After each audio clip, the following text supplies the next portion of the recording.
আমাদের 2025টা শুরু হয়েছিল আমাদের ফার্স্ট ভুটান ট্রিপ দিয়ে। কখনো ভাবিনি যে আমি বাইরে কোথাও ঘুরতে যাব, বাট বরের হাত ধরে এটাও সম্ভব হলো।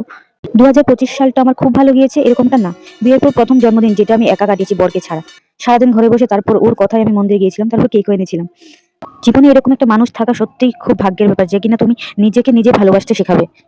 তারপরে আসে শ্রাবণের আমার মহাদেবের পুজো। ইনাকে ছাড়া আমি একদমই অসহায়। আর এটা ছিল আমার বাবার বাড়ির এখানে আমাদের পাড়ার গণেশ পুজো। ওই দিন ওখানে আমাদের মাননীয় কাউন্সিলর, তারপর ছিল পার্টির বা পুজো কমিটির সদস্যরা। ওই দিন মোটামুটি ভালোই দিন কাটিয়েছিলাম। তারপর একটু পুজোতে ঘুরতেও বেরিয়েছিলাম। তারপর পুজোতে গিয়ে এই পিচ্চিগুলির সাথে দেখা হলো। 2025 সালে আমার জীবনের আরেকটা অধ্যায় শুরু হয়েছিল, যেখানে আমি নিজেকে একজন টিচার হিসেবে পেয়েছিলাম। এমনিতে আমি আমার স্কুল জীবনটাকে খুবই মিস করি, কারণ কি আমি স্কুল জীবনে পড়াশোনার জন্য এতটা ফেমাস ছিলাম না যতটা দুষ্টুমি আর খেলাধুলার জন্য ছিলাম। আমার জন্য এনেছো? Thank you.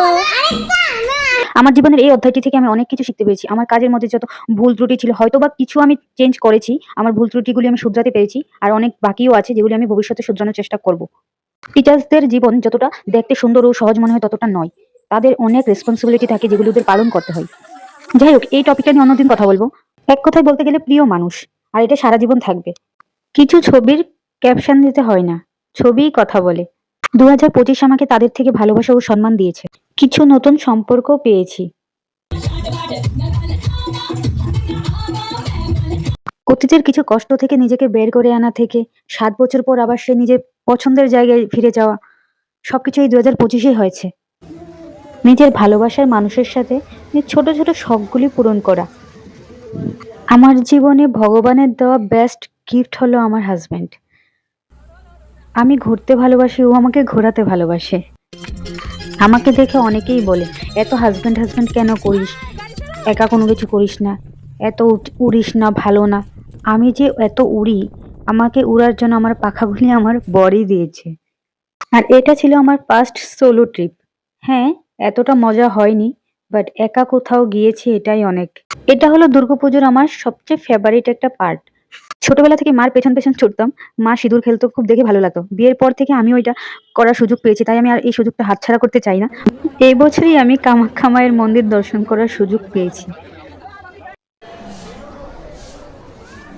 ওই দিন বরের সাথে চলে গেছিলাম বরের টাকা ধ্বংস করতে, কারণ কি পরের দিন আমরা যাব ট্রিপে। অনেক সময় তো আমি নিজেই ভাবনায় পড়ে যাই যে আমার যে আচার আচরণ, আমার বর যদি আমাকে ভালো না বাসতো না, এই যে পাহাড়টা, এই পাহাড়টা থেকেই ধাক্কা মেরে ফেলে দিত। 2025 আমাকে অনেকগুলি ভালো ভালো মেমোরিজ দিয়েছে। এই বছর থেকে আমার ফেসবুক থেকে আর্নিং শুরু হয়েছে, এমনকি ফার্স্ট ব্র্যান্ড কোল্যাবও আমি পেয়ে গেছি। ইনি হলেন আমার জীবনে আরেকজন মূল্যবান মানুষ।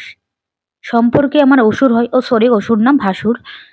আচার আচরণ থেকে বোঝাই যাচ্ছে যে উনিও আমার মতোই মেন্টাল পিস। যেমন কিছু নতুন সম্পর্ক পেয়েছি, আবার কিছু ভাঙ্গা সম্পর্কও ঠিক করে নিয়েছি, আবার কিছু খুব ভালো সম্পর্ক আবার ভেঙেও গেছে, যাদেরকে একটা সময় খুবই ভালোবাসতাম, বাট এখন আমি চাই না যে ওরা আমার জীবনে আবার ফিরে আসুক। যাই হোক, খারাপ সময়টা জীবনে আসা দরকার, কিছু শিখিয়ে দিয়ে যায়।